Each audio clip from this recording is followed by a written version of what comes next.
Okay guys, so welcome back to another video. In this video I'm going to be giving you a review on the LG XBOOM GO PN7 I believe, which is the relatively new speaker they have come out with. I'm going to be comparing it against the Sony SRS XB43 or something along those lines. They've all got extremely long names for pretty much no reason, so excuse me if they're wrong.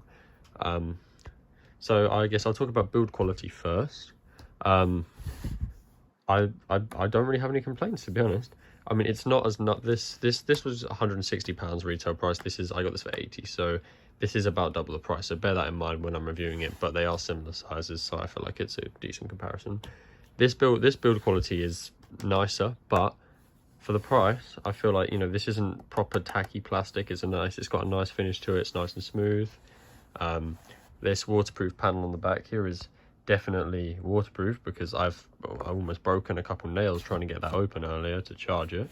So yeah, I mean, there's no water ever getting in there, so I tell you that much. The subs are they feel metally, but I feel like they're plastic. But even so, they're high quality, and it's got a nice little design around the outside here. All the buttons are like waterproof covered material, which you can feel, but can hear that they're nice and clicky. They don't feel too cheap.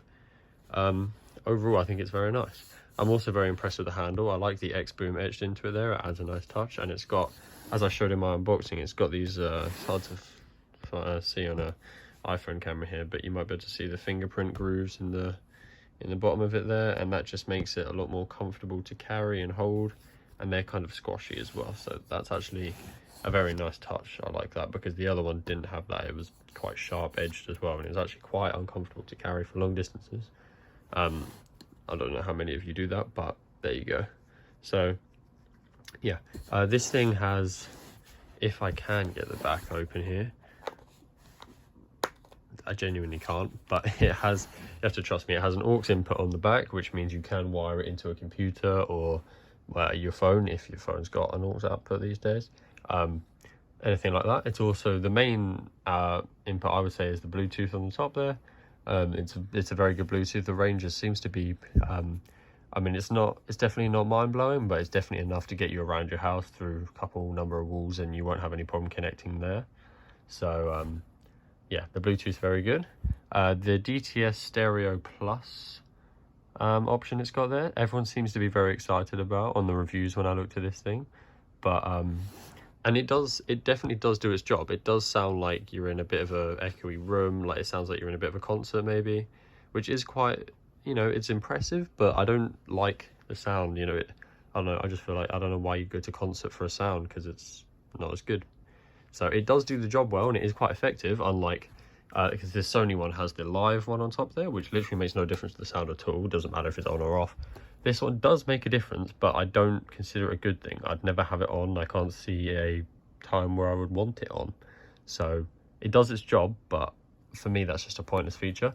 The sound boost, again, doesn't really seem to do anything whether it's on or off, but I suppose it's a nice feature to have on, just to look like you're getting some type of sound boost out of it. This mic button here, if you press it, it will activate Siri or Google Assistant or Alexa, whatever you got going on your phone, which is quite cool. If you hold it, it will turn the lights on and off on the top.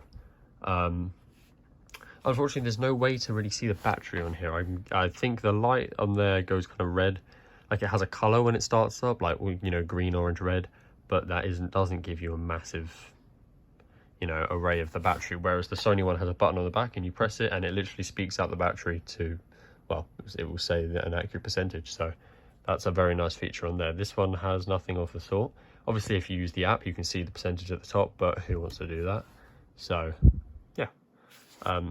Overall, it's a very nice speaker. The sound quality, obviously, is probably what you're all here for. For something of this price and this size, I'd say it's very good.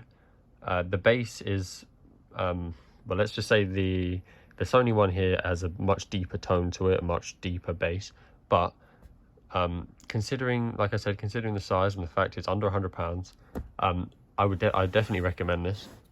100%. The sound is very good. It will definitely fill a room. It goes very loud, but at the higher ends it doesn't sound as bassy as when it's mid-range volume type thing, whereas this Sony one manages to keep the bass the whole way throughout, which is quite nice. But is definitely not bad. It's definitely, I'd still say it's worth it.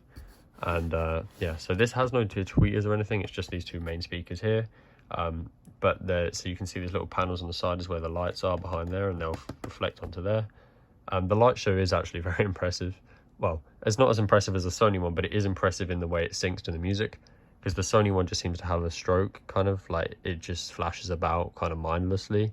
Like it does react to the music a little bit, but not as much as this. Like every time you hear a beat drop, or you can hear a drum in the background, these lights will flash along to it, and it's very nice to watch.